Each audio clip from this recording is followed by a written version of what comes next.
Welcome back to On Football. Today's review is on the Under Armour Cam Newton cleats that I unboxed.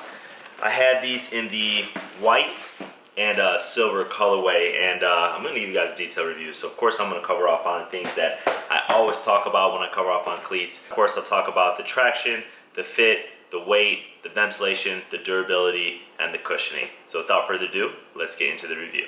Now the Cam Newton cleats, at least the highs, share some similarities with the highlight cleats from Under Armour. They're ridiculously light, ridiculously high, so that's kind of the trend with the highlights, and the same thing with the Cam Newton's highs. The difference is that it does have this removable strap, and at the bottom is two pieces.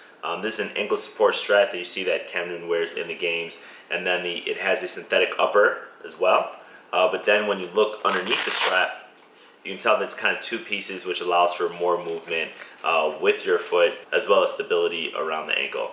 Another difference between this and the actual highlights is the traction on the cleat. So a lot of them have chrome. This does not show the V56 technology, but I believe it does have it in there as well. But then the actual traction, so this is a different traction pattern that is on the actual highlight cleat. So I think it's a little bit better. You can see the bottom is rounded. And then you have these studs in the middle. So it's still, I'll get into the traction a little bit, still got the same rating as the highlights, but the bottom is a little bit different. The cool thing about this is the design. That's the most notable difference. Some people love it, some people hate it. I can tell you that's not my favorite, but it is unique, and it does look a lot better in person than it does look in pictures or even the video. So another difference between this and the highlights is that this comes with a sticker pack. So I didn't even use this, but you can customize the cleats with stickers, which I think is kind of a cool, unique thing. Not my thing, which is why I didn't do it, but it does come with the cleats, so you can put stickers in different places, you know, on the strap, on the bottom of the cleat. But they do have it there for you. This pack came with black. Not sure if different colors come with different ones. I imagine that the black cleats might come with a white pack, I'm not sure. But now let's get into the detail about the cleat. First, we'll talk about the traction on there. Again, I said it got the same rating as the highlights, and that is a 7.5. So as you look at this plate, you know, it does have the round studs that will help on turf, will help in grass as well, short, firm grass. And then the bottom, you know, this helps for multi-directional stability with cutting. But for some reason with Under Armour cleats, I don't know what it is. I don't have the same grip, so it did feel a little bit better. This is a better plate than the Speedforms and the highlights, but for some reason it still got a 7.5 out of 10. Something that Under Armour is known for, at least that I know them for, is the actual fit of the cleat. Under Armour makes some of the most best fitting, most comfortable cleats, which is really to their advantage. So with this cleat, it fits true to size. It's very snug around your foot, not too tight, but very snug, which is going to allow for better traction because the foot is not slipping inside the shoe. But it's also very comfortable because of the insole that they use. So they have the molded 40 sole that actually molds to your foot, so the cleat just becomes super comfortable and a really good fit around your foot.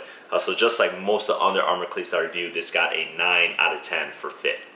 Now, sticking with the trend of the highlight cleats, ridiculously light, ridiculously high, these are very light cleats for you know, how high they are. You don't add a lot of weight, and that's because the bottom of the cleat is a lot less weight than, you know, some of your other cleats that I'll review, for example. But this did feel pretty light, even though you did have the extra upper on the cleat, and this got a 7 out of 10.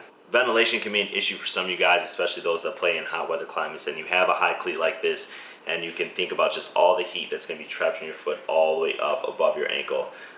They do try to resolve this with the cleat. There's not a lot of ventilation, as you can see in the synthetic upper.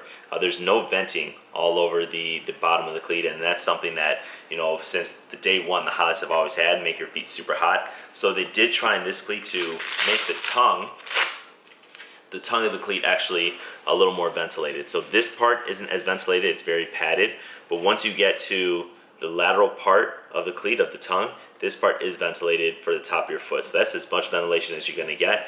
I don't think it was sufficient, you know, for some of the other cleats out there, so I did give this a 6 out of 10, which is a pretty poor rating when it comes to ventilation. I talked about cushioning a little bit when I talked about the fit of the cleat, but there's more to cushioning than just the molded 40 foam that's in here, the insole. So it is very comfortable, like I said, because you've got this the insole that's going to mold to your foot. It's going to really make the cleat comfortable, but there is actually padding in here as well. To me, it felt like it was a little more cushioned than the highlights. If you remember my highlight review from this year, I talked a little bit about the heel, where I feel like there could be more padding in the heel. I did not have that same challenge with this cleat. It felt a little more firm in the cleat, a little more cushioned, where I wasn't hurting my heel on grass or in turf. So because of the 4D foam, the sole on the inside that molds your foot, and because of the adequate cushioning in the heel of this cleat, I gave this a 8 out of 10 for cushioning. The last thing I want to tell you guys about is the durability of this cleat. There's a couple things that go into durability. Now, I'm not going to talk about, the toe crease that you get, because that's just something that's going to come with cleats. I'm also not going to talk about how the chrome will actually wear off. That's because any cleat that you have that has chrome at the bottom on the actual traction plate, it'll come off. So that I'm not taking that into consideration when I tell you about the durability of this cleat. You can see that this has already came off. This is just from a couple wears. In grass, turf is not going to wear as much as grass, but it's still going to wear. But when it really comes down to durability is this cleat going to last you a full season? Of course, that answer is yes, it will last you a full season. But there's a couple things. The main thing with durability is with the laces. So here, I'm going to remove the strap. This is a removable strap for you, just in case you don't feel like wearing the strap with these cleats, which I think, in personal opinion, looks way better with the strap. But it's actually with the laces.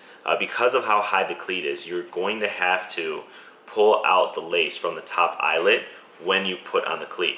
And then you're going to have to take the lace and stick it back to the eyelet.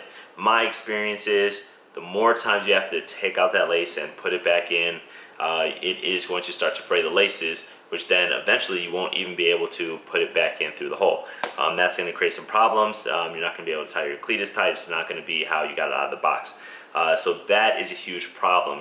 Finding a way, which is really hard, but finding a way to make the laces long enough where you don't have to always pull it out of the top to slide your foot in, but short enough so that the laces aren't dangling down as you're running, is a challenge that I hope they find a solve for. The strap, I thought would help because you can kind of hold the laces down, but for that reason I gave this a durability of a 7 out of 10.